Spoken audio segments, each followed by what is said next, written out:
at 5:32 p.m. Eastern. So thank you all for being here. I really appreciate it. And thank you to General Joe Votel for joining us here today. I'm Jamil Jaffer, the founder and executive director of the National Security Institute here at George Mason University's Antonin Scalia Law School. And I'm thrilled to be joined by General Joe Votel today for NatSec Nightcap. General Votel is a four-star Army officer serving for distinction for 4 decades in the military, most recently as commander of U.S. CENTCOM. But prior to that, General Votel has had a storied career serving as the commander of U.S. Special Operations Command, SOCOM, and the head of Joint Special Operations Command, JSOC, as well as in other key roles throughout the government. 2 years ago, General Votel retired and became president and CEO of the Business Executives for National Security, a unique nonprofit made up of over 400 senior business leaders and executives who volunteer their time and expertise to address the intelligence community's most pressing challenges.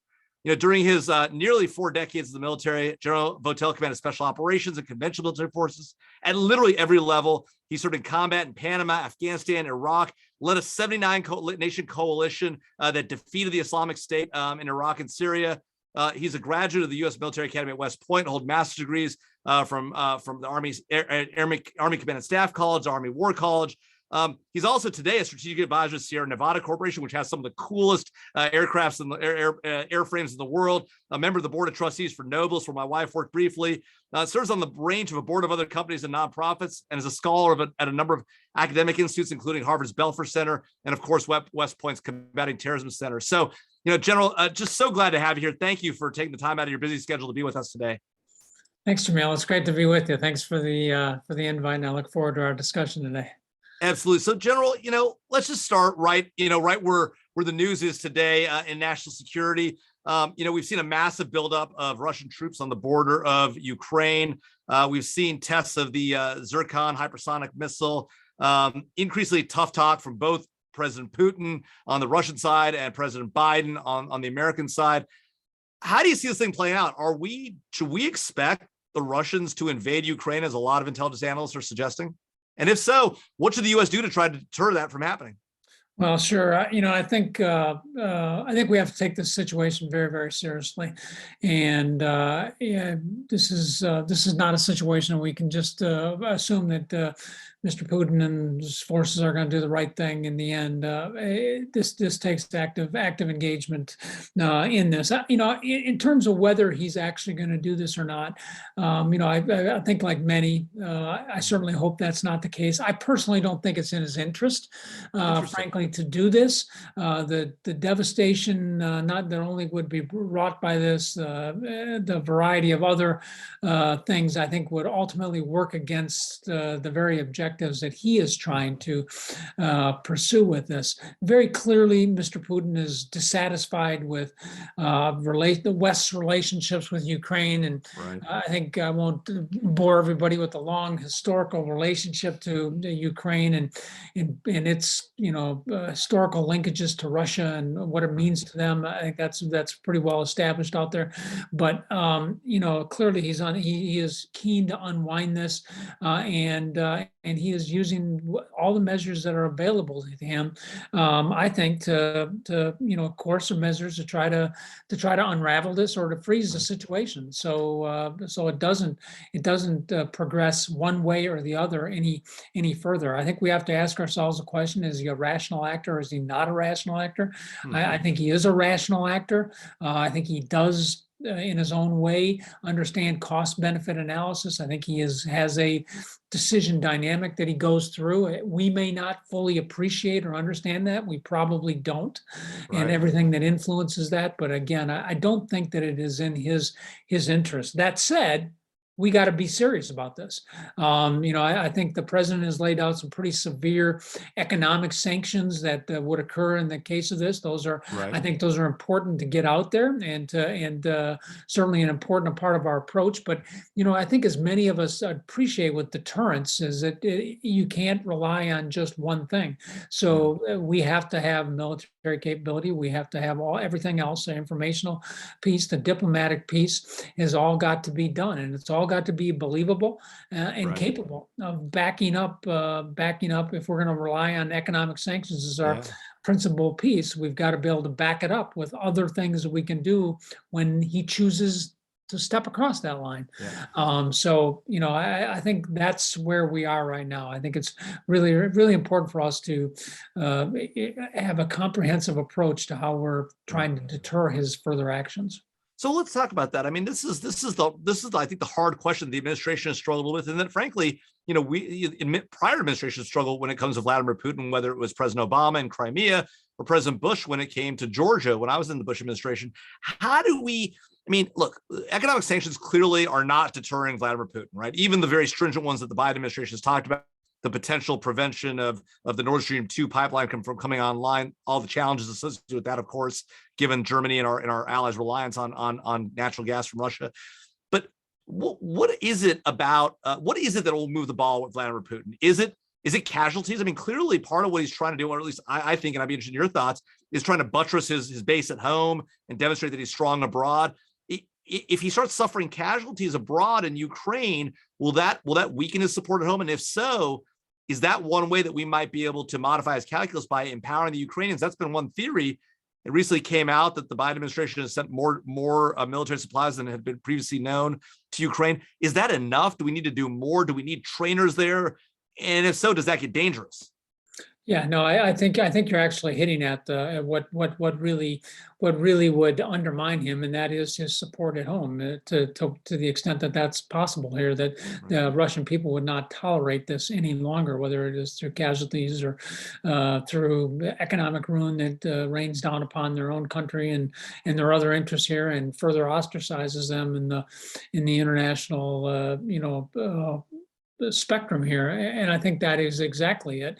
That ultimately is going to cause him to change. I think for us, I think it's really important that we continue to be seen as the leader on this and standing up to them, bringing people together around this.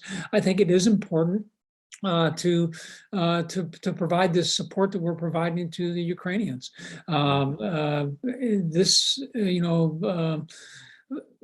Tactics favor the defender here. And so, much like we think about Taiwan, to put it in context of another pressing challenge for us, making this very tactically, operationally difficult for the Russians, I think is really important. And one of the things we can do is through our military assistance, whether it is training and advising, whether it's equipping, whether it's providing a variety of other things that they may require to sustain an operation and effectively defend themselves. Then I think we have to put that forward. But we also have to make sure we bring other things. We have to bring our diplomatic game to the front, and we've got to make sure we've got all our partners aligned on this, and we have to bring our informational capabilities to the front as well. This is an area we don't do well in, frankly, and we have to tell the story, and we have to expose what Russia is doing. So, the answer to this is a comprehensive approach here in terms of how we're doing this. It's all of the above, and if our economic piece, which has been well established, is important, then we need to be prepared to back that up with some other things as well. Yeah. So say more about, first I want to mention to the audience, for those of you that are interested in asking questions of General Votel, please do put your questions in the Q&A function. We'll get to those in about a half hour from now as we're coming towards the latter part of this conversation. But General, say more about this point about our informational capabilities, right? A lot of people talk about, as you know, the military has information operations efforts. We have potential things that we might do in the cyber domain. How might we think about how those capabilities might be used in this conflict, or what has not yet become a conflict, but the lead up to it, and use as potential deterrence measures? And then talk to us about how does this play out if, in fact, the Russians go. And we saw just recently the FBI, CISA, NSA put out a release, not really saying there's an immediate threat from the Russians in the cyber domain, but noting all the ongoing Russian activities in the cyber domain and saying, hey, be on guard for this. Talk to us about how we think about our own information capabilities, our cyber capabilities, and how we ought to think about what the Russians might do to us, either in the lead up to or the event of an actual conflict here in Ukraine. So I was involved in a discussion yesterday, and my fellow panelist, I think, really addressed this topic really good. You know, when you think about the Russians, Russians look at their military operations to support their information objectives. They really Right. do. I mean, that's what they do. And that's their whole mindset, which is completely foreign to the way we look at this. We look at information operations as being some kind of quasi supportable thing that we do within the military. We have really got to grab onto this and dominate the narrative. I think with respect to what is happening. So whether this isn't just about MISO capabilities or PSYOP capabilities in the military, or about monitoring websites out there. This is about a comprehensive information strategy for the United States that promotes our objectives and exposes what our adversaries are doing. In this case, what Russia is doing. So, I mean, we have to have a much more comprehensive approach to this. Frankly, when you look back at the Cold War, one of the key ways we prevailed in this is because we did have a very strong information campaign, and we promoted our own values, we promoted our own ideas, and we unified people around that. We are not doing that right now, and this is a significant Achilles tendon for us, we have got to grab onto this aspect of it. Well, so let's talk about that with respect to China, because as you pointed out, there's questions about what impact the potential conflict in Ukraine and Russia's behavior in Ukraine might have on China and its desire or potential desire to go after Taiwan. We've seen all these overflights. We've seen their increased bellicose rhetoric when it comes to Taiwan. But you make a great point stepping back and thinking about the challenge that we face as a nation conducting effective information operations and telling our story and sort of setting the stage. We did a great job during the Cold War. We made it about ideology, and we won that conflict. Is there a similar story to be told about China? And if so, how might we think about that, and how, and particularly, in your role as chairman of Benz and CEO of Benz, a lot of our companies have business interests. They're huge. The economic ties between the United States and China are very different than the historic economic ties between the U.S. and Russia back in the Cold War. How do we think about this issue of information operations and dominating that conversation and shaping the narrative when it comes to a conflict like China? Yeah, I mean, I think it's incredibly important here. And Julie, you mentioned Ben's here, and my role at Business Executives for National Security. So one of the big things we've been focused on here really has been a Ben's primer on China and great power competition that is really focused on how businesses secure themselves and how we secure the nation in this competition that we've got going on with China. And it's out there. You can see it on our website. We're about to roll out with a much more public offering of it here over the next couple of weeks and hopefully for several months here to talk about this. But we've really got to educate our private sector, our citizens, about what is at stake. Our relationship with China and where we've come to today, from my perspective, where we are today didn't start the same way that it did with the Soviet Union. I mean, we saw very soon after the end of World War II the direction they were going, and so we began to devise our strategy. We've been on a different path with China now for a number of decades here, trying to bring them into the group of nations and make them partners and in many ways enable their capabilities. So we're at a different place now as we've kind of come to recognize that. But it's really important, I think, for American citizens, American business people to understand exactly what is at stake. And what's at stake is as simple as being number one or number two. And if we're satisfied with being number two, then we got no problem. We're on our way to being there. If we're not, then we've got to get serious about this. And we've got to take this competition seriously in all realms here. So, to me, that's kind of how I think about it here on a day-to-day basis. Well, so General, I mean, this is a great point. It's such an important point. So I look, this may be a controversial question, and I'm interested to know though. So we've seen in recent months the NBA take action against some of its coaches and players for speaking out on China. We've seen, we don't need to name names, we've seen a number of companies and CEOs who've been forward leaning on China and said, hey, look, there's problems in the Xinjiang province, there's problems with Uyghurs, we're concerned about Hong Kong democracy. Some of these folks have walked back what they've said significantly in prominent form. How should we be thinking about that? How should business executives be thinking about that? I mean, clearly folks are going to have economic ties to China. We get a tremendous amount of goods from there. I mean, and it's easy to say we should simply just cut our economy off and focus on developing at home. That's going to be very hard and potentially impossible. How should we be thinking about that? And what should the American public be thinking about when we're looking at our companies and the businesses they have and their views on this larger question of whether we want to be number one or we're happy being number two? Yeah, I think we have to understand what we've done to ourselves over a long period of time here. I mean, American business has to recognize that their intellectual property is at risk. It has been a risk. It continues to be a risk, and we have to take measures to protect that. Our government has to help with that. We have to look at how we add resilience into our supply chains and our production capabilities, so we are not completely dependent on certain areas, certain countries, China in particular, for production of materials that we require for our economy, for our people, for the role that we play in the world here. We've got to look at trusted capital sources and make sure that we're using those. We got to be taking a look at where our investments are being made in American companies and industries, and understanding where this is, what's coming from China and who is trying to exert control over this. As many of our listeners have heard, when you just listen to anybody on TV, in the talking heads, I mean, understanding your own supply chains in terms of where things come from, how they get to you, et cetera, this is extraordinarily important.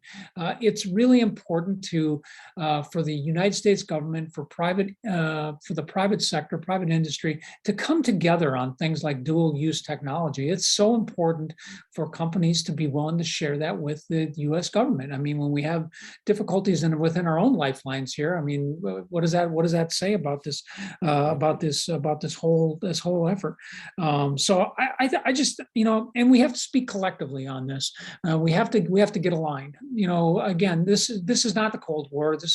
We didn't get here the same way we got there in the Cold War with the Soviet Union, but it is important to make sure people understand what is this. And there's a huge educational component to this that's got to come from our government. It's got to come from the private sector itself. It has to talk to itself about what's happening here, and people need to recognize that exactly what is at stake here in this competition. And if this doesn't go the way that that is favorable to us, what that means for our nation in the long term. Yeah, General, a lot of think tanks are out there talking about these issues and saying, China, it's hard to know, friend or foe. Can we still convince them to come around? NSI has published papers like Huawei and ZT countering a hostile foreign threat, because that's what it is, right? And it's hard to call that out. So I'm interested in your thoughts on, what are the big debates that's been happening on Capitol Hill? We've seen USICA, the bill that would help our semiconductor industry, which is so reliant. We're so reliant today on semiconductors from China. We see that in all sorts of ways. Rare earth metals. I mean, the list goes on and on and on, where we're reliant upon China. We saw it drastically during the pandemic that's still ongoing. The PPE, the pharmaceutical precursors.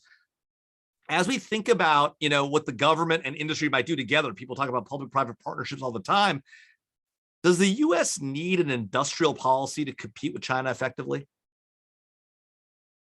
Well, I know the issue of industrial policy is a bit of a controversial one here in the United States, and I think there's certainly points on each side of this, and whether we need one or not, I think that can probably be debated. But I certainly I don't know if we need an actual policy or not, I guess is what I'm telling you. But what I do think we need to rethink about what our future industrial base looks like. And I'd say the defense industrial base. I said the future industrial base that encompasses more than just our defense capabilities here, and looks at everything from supply chains to the regulations, everything involved in this huge amorphous thing we call the industrial base. The infrastructure goes along with this, our own production capabilities, either here in the United States or in countries for which we have good good trust and whether are solidly in the sphere of influence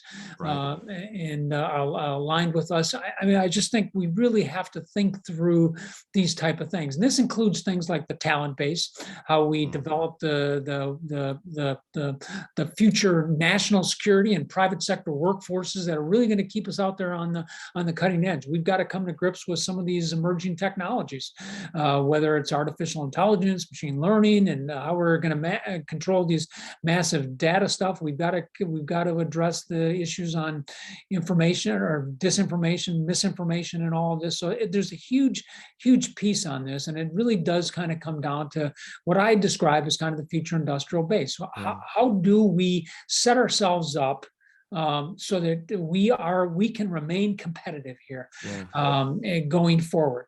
And it's going to take a little bit of time to do that, but it's a journey that must begin. I'm certain it has in some areas already, but it has to begin, and we have to keep moving in this direction.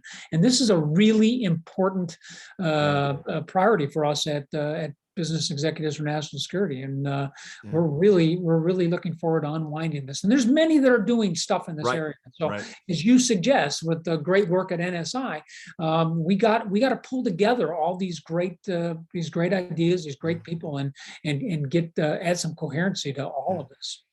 So, General, one of the things you mentioned is this idea of this future industrial base, right? And not the defense industrial base, but the future industrial base of our nation. You know, and one of the parts of our growing economy has been our rapid speed and evolution in technology, our ability to excel forward and really outpace the Chinese, even though, they have huge amounts of human talent, right? It does appear, though, that it's getting a lot tighter. And people say, well, the Chinese are a near peer. Somebody said to me the other day, what if we're the near peer, right? When it comes to technology and AI and machine learning and all these capabilities. And that was a frightening thought to me.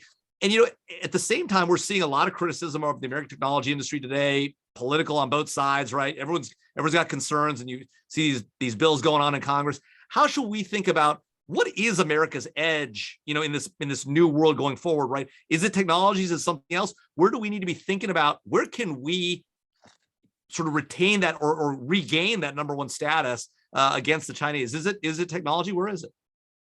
Well, I think our number one advantage is in our people, and it's in the innovative nature of our private sector and our leaders across the government and others here who are I think good and well motivated people who can understand what's at stake here and can help move us forward. I mean, I'm a guy that served a long time in the military, and the thing I miss the most about the military is not the processes and all the decisions. It's the people. It's the people. This is the competitive edge right here, and it is so important that we really lean into this, I think, and help our people understand what's at stake and give them an opportunity to continue to operate on this. I mean, we're in a situation now where the majority of our research and development, a lot of our innovative ideas, rather than coming from government laboratories down into the private sector, are now coming from the private sector up into the government. We've got to look. That's a reversal of how we've operated in the past, but yet we need to make sure our processes align with all that. We have, just talking specifically about the Department of Defense and how we plan, budget, execute kind of things. It's a 1960s process. Right. We're not 1960 anymore. We're 60 or 70 years beyond that, and we need a process. We need an approach here that recognizes how the nation has changed and where our best ideas come from and how we promote those. And so, I mean, those are the kinds of things that I'm thinking about here as we kind of wind our way through this really important topic. Well, General, I am going to get questions to the audience. I see we've already got almost well over a dozen questions from the audience in the chat. Over 100 people here with us today. But I can't leave our conversation before I go to the audience questions without talking about your amazing leadership at JSOC, USSOCOM, your role in counterterrorism, your role in defeating ISIS. So if you don't mind, I know we'll come back to China and the larger global competition, and I know that's a challenge. But let's talk about a little bit about Afghanistan and your time with JSOC and SOCOM. So we're out of Afghanistan. We've talked about focusing on over the horizon operations. That's been the buzzword. How do you everyone says, look, China's the big threat, but terrorism is still out there. How do you see the terrorist threat landscape today? put aside where it was 6 months ago, a year ago when you were in, how do you think it looks today? Al-Qaeda, ISIS, should we be concerned? And if so, is the over-the-horizon plan likely to be an effective either deterrent or stopping mechanism, as you have for the last 20 years successfully fought terrorists overseas and not here on our own home front? General, you're muted, sir. Yeah, it's a great question. And, I think, first off, I think there's been a lot of good work done against some of these networks over the last 20 plus years, Al-Qaeda, ISIS, these others here that have really beat them down. That said, I do think we have to be concerned about the regrowth of this, the rebirth of this. The conditions are supportive to this in places like Afghanistan and other places as well that will give rise to this. There's a medical term that become familiar with, and the term is recrudescence. And it talks about the revival of symptoms, the revival of behaviors. And this is what we should be concerned about with terrorism, is a recrudescence, the return of the symptoms, return of the behavior that we've seen before. But what we all recognize about these organizations is that they change, they adapt as equally as fast as we do to this. And they're going to be looking for different ways to do things and coming after us and pursuing their own objectives. So we've got to be thinking, about this. The threats we face today are not the same threats we faced 10 years ago or 20 years ago, but they are still present, and particularly in the Middle East and places like Afghanistan. And we do have to be concerned about that. Over the horizon is great. I've seen situations where that has worked well. I think the challenges of doing that in a place like Afghanistan are really significant. Everywhere we've done effective over the horizon operations, in my experience, we were in an adjacent country. We didn't have the long distances. It takes 4 hours to fly from Doha, 4.5 hours to fly from Doha to Kabul. It just getting to Afghanistan as an operation, as you probably know. So when you don't have that, you don't have any partners on the ground, you don't have a good intelligence network, which we have become hugely dependent upon, then this over the horizon becomes very challenging. Not impossible, but very challenging. And we've really got to look at this, and we've got to pay attention to this. And this is a threat we can't take our eye off of, even as we focus on more strategically important things to us. And we're the United States, we can do a couple things at the same time. But we've got to pay attention to this. Yeah. A lot of ink has been, and a lot of pundits have been talking about the way in which we withdrew from Afghanistan. And we don't need to revisit the sort of back and forth about good or bad or whatever here. But there's no question that the way that departure went and the like has an impact on our ability to operate in the region, but also on our relationships with our allies, our partners, our adversaries. How do we, and this isn't the first time, right? I mean, we saw what happened with the Kurds just a few years back, and and you know that all too well, having worked so closely with them to defeat ISIS, and there's a concern that what our allies are seeing and our adversaries are seeing on the other side becomes a pattern, right? And a situation where our allies feel less confident in our behavior, and our adversaries feel less threatened, less concerned about our behavior. Is this a real thing we should be worried about, or are all sins forgiven and it's all about what we do tomorrow? How do you think about our relationship with our allies, our relationship with our adversaries, and the impact of things like the Afghanistan withdrawal, like the situation with the Kurds a few years back, and and the like? Well, I think we've been weakened a little bit in terms of this, and I think we've given cause to some of our partners to question our motives and our commitment to the relationships we have. So that's certainly out there. That said, we are the United States, and we've done a lot of, despite bad things that have happened, we've done a lot of good as well. And so people do have a tendency to give us the benefit of the doubt. I think one of the important things for us to remember, and I kind of borrow this from Secretary Mattis, General Mattis, because he used to remind us of this, is it's good, tactically it's good. It's, surprise, tactically is good. Surprise strategically, not as good. And we've got to be strategically reliable for our partners in terms of where we stand. And we've got to have some continuity between administrations. We've got to have some long-term continuity in our policy and approaches to things we're doing. It doesn't mean we shouldn't change things when the situation changes. We obviously have to do that. We're trying to do that today with our great power competitions, clearly. But there has to be an element of strategic reliability in this that our partners can count on and that our adversaries can see. Frankly, I think this is a really important aspect to it. And I mean, there are a lot of things contributing to our inability to kind of get that in place right now, and not the least of which is the polarization in our own country.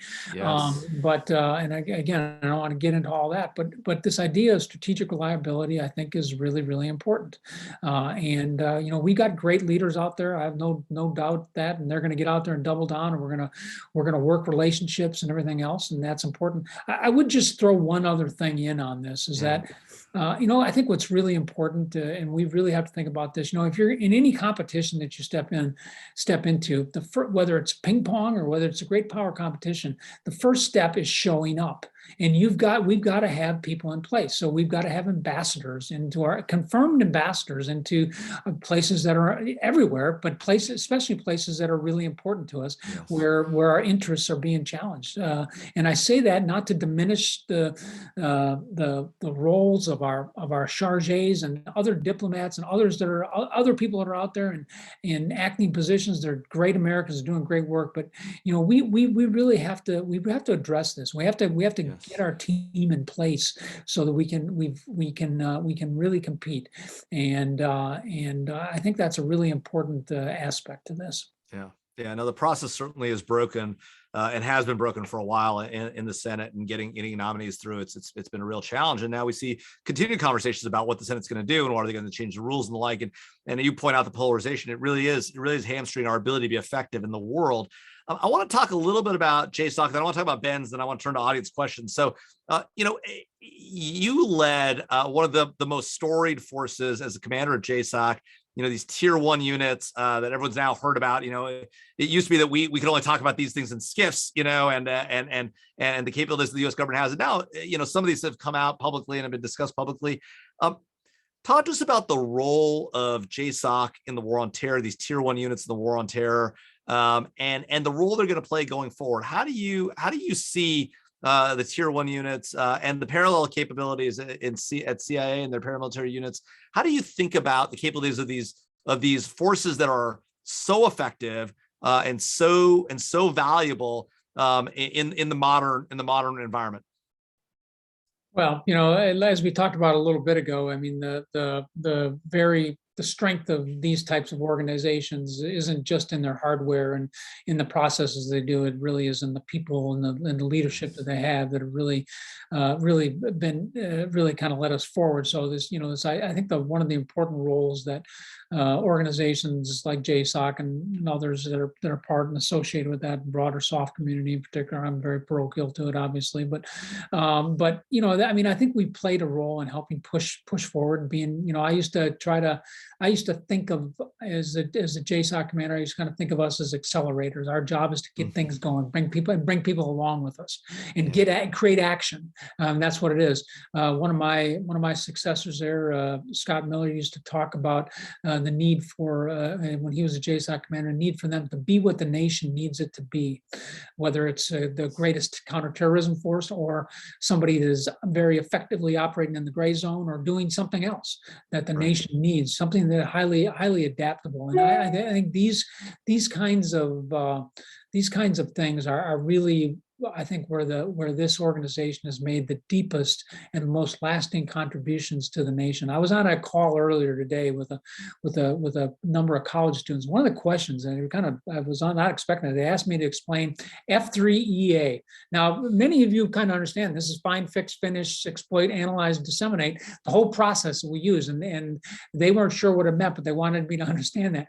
But when you think about that, I mean, this is another thing. I mean, you go to any organization organization now out in the military. I mean, this is the way they think. These kind of things migrate down into the organization. I think it's made us better. This idea of flat communications, sharing broadly, proactive communications in terms of things, all these things that kind of grew out of that really have disseminated out into the organization. A lot of that has been through the people and how they've done that. And so I can't say enough good things about my experience with that organization and what they continue to do going forward.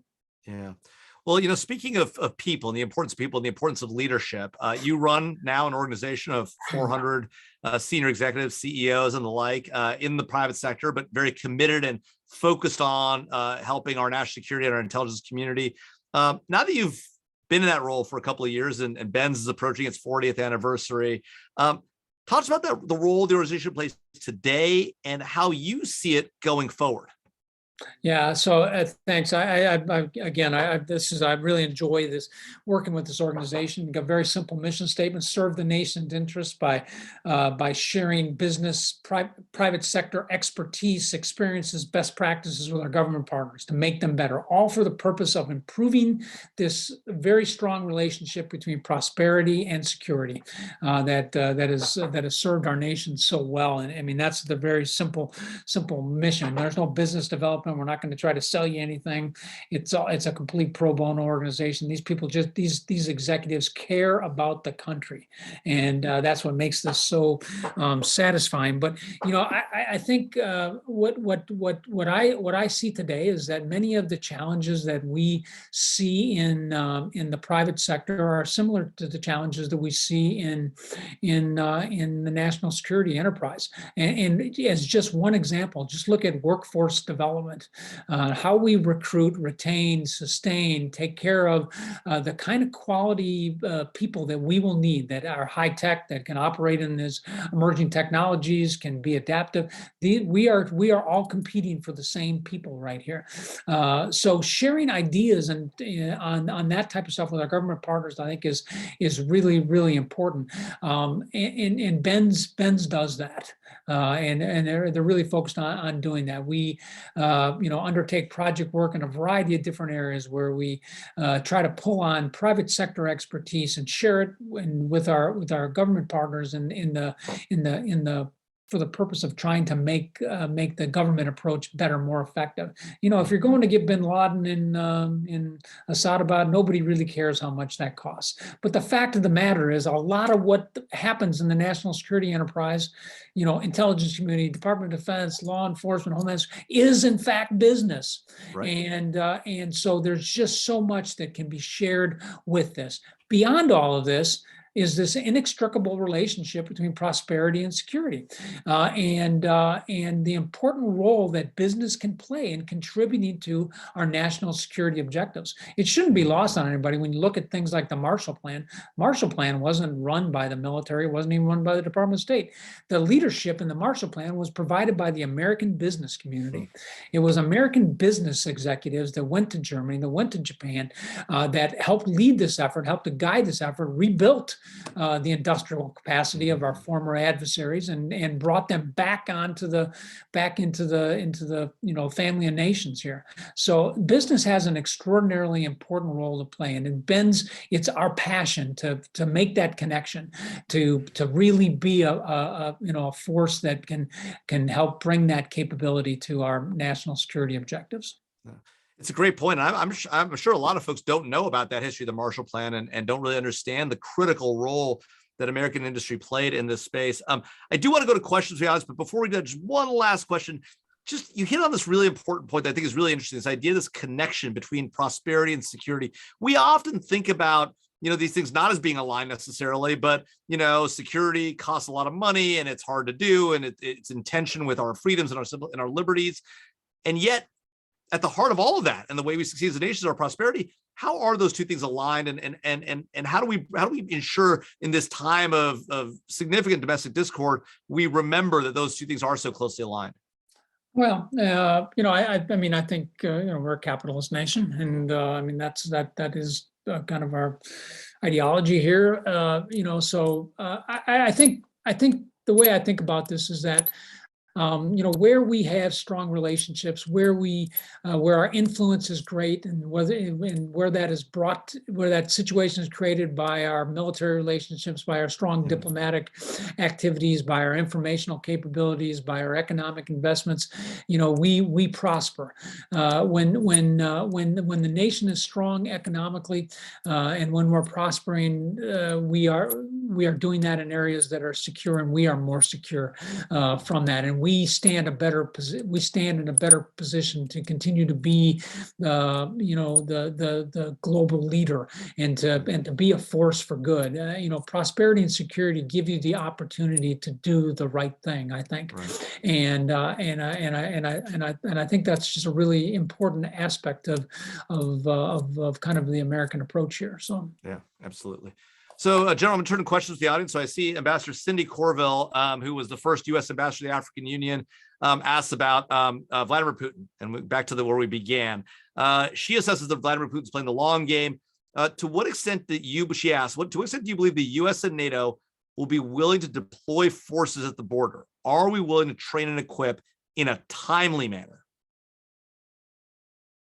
Well, I don't know. I'm unfortunately not in the room on those discussions, but I certainly think we have the capacity. We certainly demonstrated the ability to do this in a time of need when we came together to combat ISIS. We relied on NATO partners to kind of help rebuild our partners in Iraq and do stuff. So we certainly have the capability. That wasn't necessarily a NATO mission, but certainly many of the countries were NATO countries. So we certainly have the capacity to do this. I frankly think what has to happen here is we have to have an alignment of interests here around this, and I think we certainly have the capacity. Whether or not we actually do that or not, I certainly hope we do. We should definitely not be doing this alone. This is not just an American problem here. This is a global problem, and it's certainly a European problem that has to be addressed here. And so it is always better to have our partners by our side when we're doing this. So I hope that they will step up when the time comes for us to do that. Yeah. And we're probably getting close to it. Absolutely. It worrisome, certainly. Harold Moss, one of our visiting fellows at NSI and the CEO of a cybersecurity company, says, General Votel, China and other nations have been making investments in gaming, Tencent, social media, TikTok and the like, to gather information and influence Americans. At the same time, they're preventing similar investments in like technologies in their countries. How do you recommend we counter this activity and exploit the growth of technology and its influence power in those countries abroad? Yeah, great question. I'm not sure I have a completely satisfactory answer here for you in terms of this. I mean, I think one of the important things we kind of touched a little bit on this. I think one of the important things we have to do is we have to expose what China is doing and hold them accountable in the court of public opinion for their approaches to the things that they're doing. Secondly, I think it's really important. I think the United States could lead in this area. Is we have to look at this challenge of misinformation and disinformation and how we're going to combat it. And we could be a global leader in doing this, frankly, in addressing some of this. And as a result, I think have some impact on some of these technologies that are being developed by China and exported to other places around the world and used to collect information and do other things like this that work against our common objectives here. So I think there are a few things that we can do in this particular area, I think it's important to we talked a little bit about some of the things American business needs to do, understanding the threats to our intellectual property and stuff like this. I think are all very, very important, and we can be a leader not only in our own country but really much more globally on this as well. So I think there's a variety of things that can be done there. Yeah. Speaking of intellectual property and innovation, one of our guests asked, whether you're concerned about sort of proposals on Capitol Hill that might kneecap our technology companies, the antitrust bills be considered. Should we be worried about that type of legislative activity, and should we be worried about the threat that Russian and Chinese technology companies pose when it comes to this larger fight over tech and innovation in the modern era? Yeah, I mean, my personal views and American citizens, I do think we should be concerned about that. I think we've got to relook and reset this relationship between big tech companies and the U.S. government over all of these things. This is not the right discussion right here. I think that we need to be having, and I think it's possible for both for multiple objectives to be addressed here, but we've got to reset the discussion in terms of this, and there has to be a rational discussion about how we address these kinds of things. I mean, this is an unprecedented time with the technology that is emerging out here. I mean, I don't think anybody expected. I'll just speak for myself. I didn't expect that social media and all this kind of things, Facebook, right, and all the stuff that came along and would have the overriding impact, the dominant impact. I just couldn't envision that. Yeah. So it's a changing of the conditions, and it means that we have to relook at how we reset this relationship between industry, this particular industry, and the U.S. government, and how we look at this. And there's got to be a way that we can have a more rational relationship here going forward. Absolutely. Dan Wagner, who served for a long time in the department, working in legis affairs and the like, asked about, in your mind, who in the USG should head up a comprehensive plan for info ops? Who should have the pen on that? Yeah, that's a great question. In fact, I had this same discussion yesterday on this, and again had an equally unsatisfying response on this. Here's my view on this: is we need to find either an independent agency, or we need to empower a current cabinet level department to take responsibility for this. I mean, the intelligence community has a process for how they conduct their operations on it. They do day-to-day activities within right. The intelligence community. The law enforcement has the same thing through DOJ and FBI and other apparatuses there. Homeland Security has the same thing. Department of Defense has the same thing. I don't understand why we can't figure out how to do this with the information area. I don't necessarily think it ought to end up in the Department of Defense. I don't think that's the right place. We'll militarize it as soon as we get a hold of it here. But there needs to be an approach. I think I had been a very strong advocate of something like the United States Information Agency and the role that it played during the Cold War, and I personally think the dismantling of that, we lost so much capability in this and muscle memory in terms of how we do effective information operations that we ought to be looking at this. But the fact of the matter is, we got to be able to operate. We've got to be able to think long term about our themes and ideas and the messages are going to be, but we also have to be able to operate in the real world of information and operate at the speed of information. And that's really what we're not doing right now. And as a result, we're finding ourselves, with the Russians and Chinese and everybody circling around us and moving much, much faster than we are. So I don't know what the exact organizational construct is, but I would suggest to you that the problem may not necessarily be organizational. The problem may in fact be culture in terms of doing this. We are so reluctant to move forward in this area. We have such lack of trust between different echelons in this area that those issues, I think, are actually more important to address than the actual organization of where we put something like this. Yeah. And why is that? Why do we lack that trust between organizations? What's the issue there? I think it goes back to a risk aversion and people not wanting to make mistakes. And I'm not sure what I mean. There's a variety of maybe that's a result of kind of the almost instant exposure of what happens in our own society here with media and other things. And I'm not attacking the media. I'm a strong supporter of the media.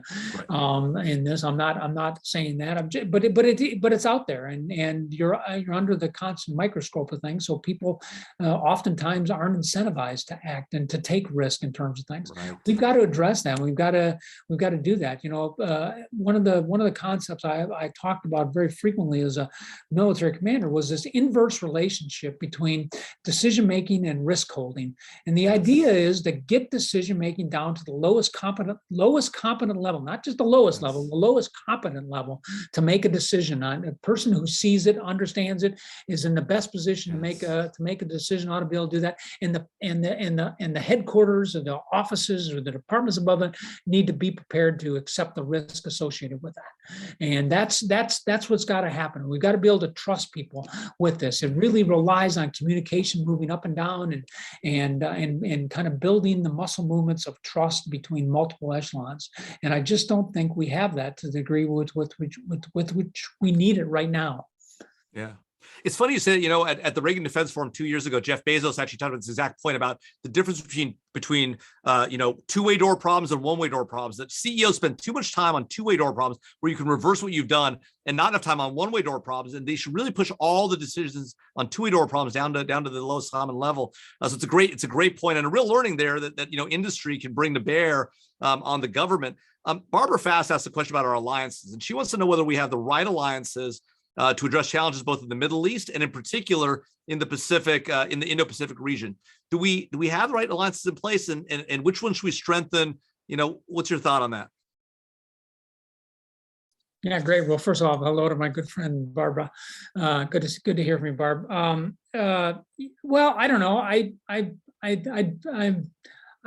don't know that we had the wrong partners in terms of what we're the people that we're working with here. I think we've got to kind of get a more comprehensive Pacific deterrent strategy in place with our partners out in the region. More typical partners that we're already operating with out there: Australia, Japan, others out there that have played such a key role to us. I think these are really important. I just think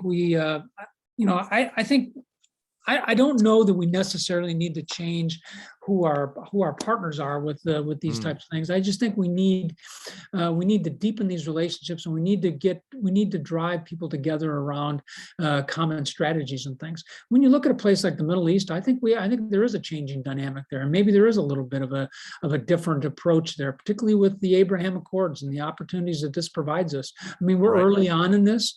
It's not comprehensive. It's not as complete as we certainly hope that it will be here, but it's certainly a good start, and we're beginning to do exercises and other things like this. And I think these are all really important.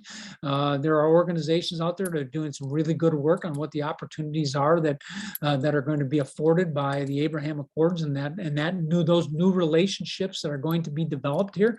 This has the ability of really doing what we've struggled to do in the Middle East, of pulling all those Gulf partners together.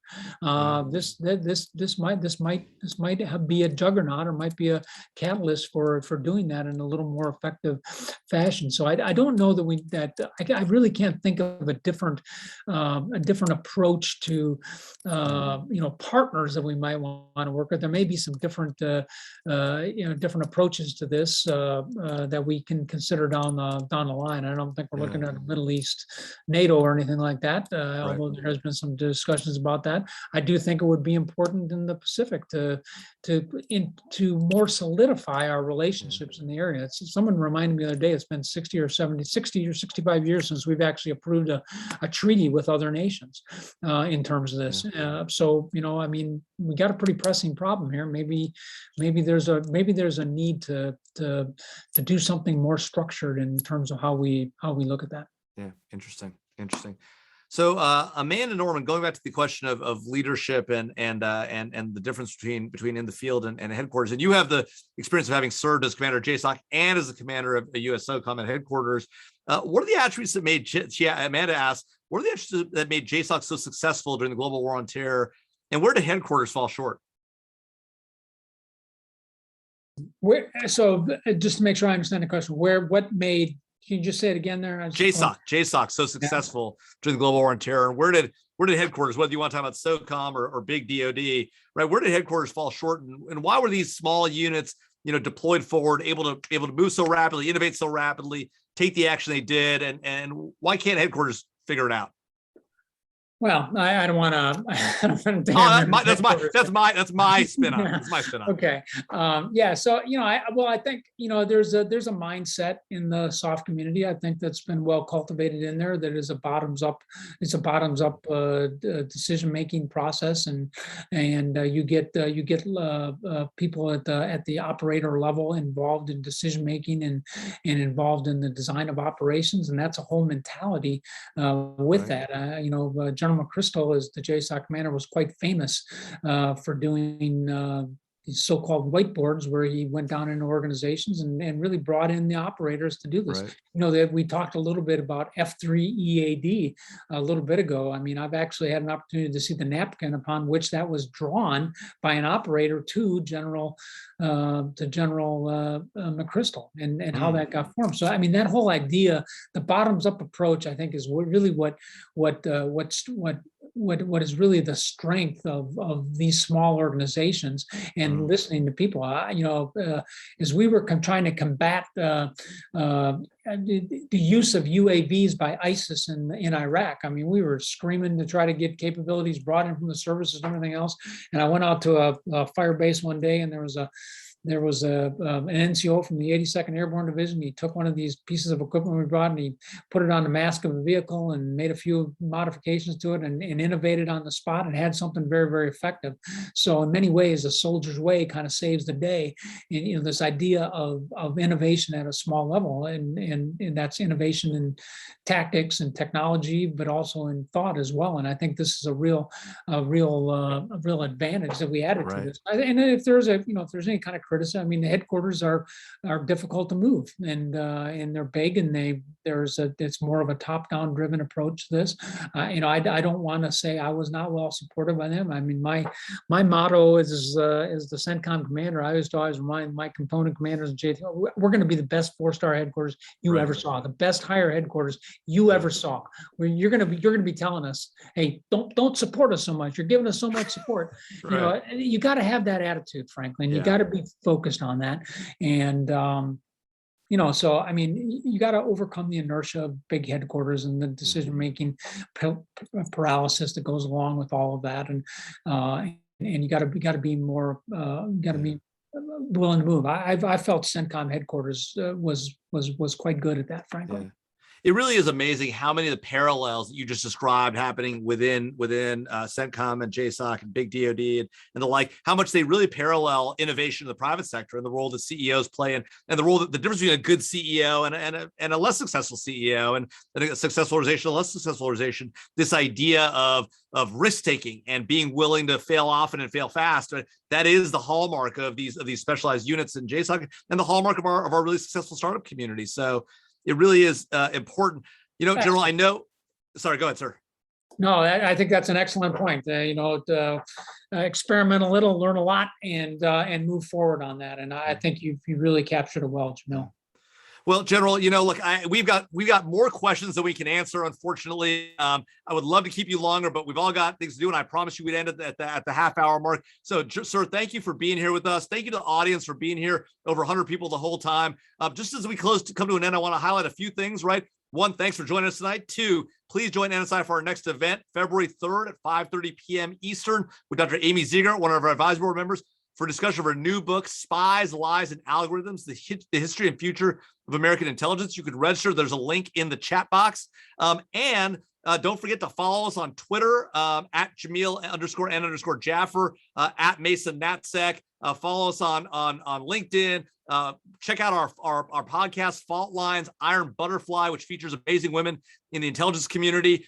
Thank you all for being here. General, I thank you for your service to our nation. Thank you for your work with our business community, and really appreciate everything you've done. And thank you to the audience for being here. Everybody have a great evening, and we'll see you at the next event.